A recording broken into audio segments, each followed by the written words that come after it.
Isn't it fascinating that we tend to complicate things down here a lot? Our ego does it. Yes, it's a specialty of ours here. The ego is to complicate things, but at the end of the day, you are absolutely right. And again, from the perspective that I'm sitting in this chair, from talking to so many people from so many different walks of life, all talking about similar concepts, the simplest conversation or the simplest ideas are the most powerful. And if you look back to Christ, Yogananda, Buddha, these ideas that they put out into the world were simple, basic ideas. Do unto others as you would like to do unto you. Simple, basic, not 5 paragraphs or 6 pages or a book or two about, well, if you do this, no, just simple. Correct? Absolutely. My teacher always said, God is ingenious simplicity. And I found this very powerful because whenever we usually make so much about it, we are in our intellect. We are using a lot of intellectual stuff, which we have picked up, and then we make it complicated, and then we get exhausted. But if we go within ourselves, calm our mind and so on, go within, because the kingdom of God is in us. We don't have to go anywhere far out. It's all there. We have everything. That's where the stillness is, where the quietness is. And that's where the simplicity is. The intelligence is simplicity. The intellect is complication.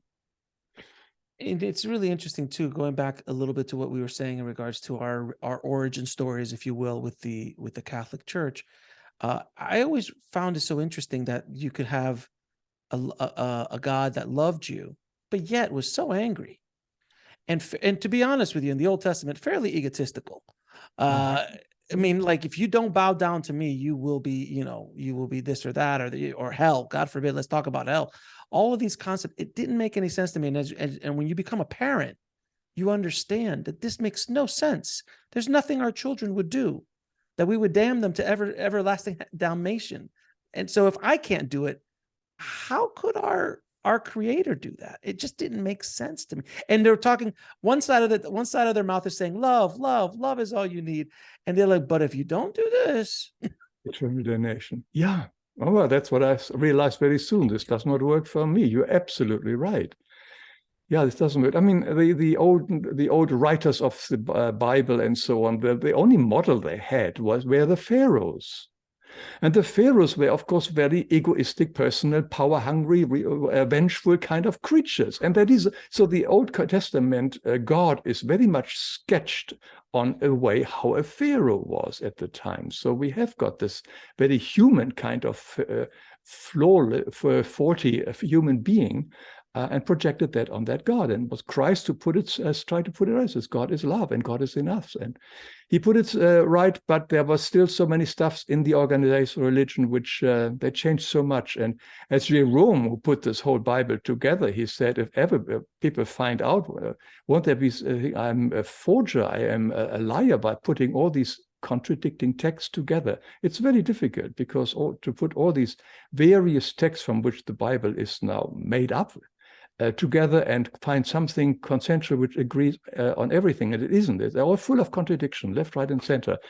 And our organized churches, of course, use all these different little things which suit them and other things which don't suit them. So that's why stay within yourself. The church is in you. God is in you. You don't have to go join any organization. You don't have to go to any kind of priest, rabbi, or whatever, unless you really feel, and that's where you find some comfort and so on. There's nothing wrong to go there if that is somebody. If you are in a difficult situation, you have no one else to go, you may want to go to somebody. It's possible, yeah. Everybody has a purpose. But the idea is to be free also from these world man-made kind of restrictions, which we find in the religion. right. And I love the idea what you said is like, these are egotistical things that we apply to our gods. I mean, you could just look at the Greeks. I mean, the entire mythology of Greek gods, which were religion for them at the time, was all human frailties. The pharaohs did the same thing with the Egyptian gods. I mean, all these gods all had these kind of human frailties because that's all we can conceive. The concept that, oh, it's all love. That's all it is. And, oh, by the way, if you want to connect to God, it's inside of you. What? Can you imagine? What? I can't make money that way. You point the finger on the true essence. I mean, how can I put golden walls around my castle if everything's within you and you don't have to come to me for that? Like, you just, as the old saying says, just follow the money. Yes, unfortunately, yeah. I mean, it's true. It's like, follow the money. A lot of times it's just like, oh, well, I have to do this in order to do that. No, you don't.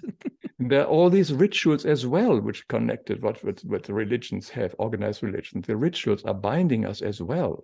Mm-hmm. They may sound very wonderful and ethereal, but basically they're all binding kind of things to worldly kinds of things, and also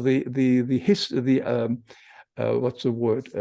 Stick the old programs and so on. And it's all holding us back. We are not living in the here and now if we cling too much to the old kind of history of either a tribe, a religion, or whatever. So we are here, happening right now. Now let's be in the here and now, and the guidance, what we have to do, comes right now. To watch the full video, click on the link below, and don't forget to subscribe.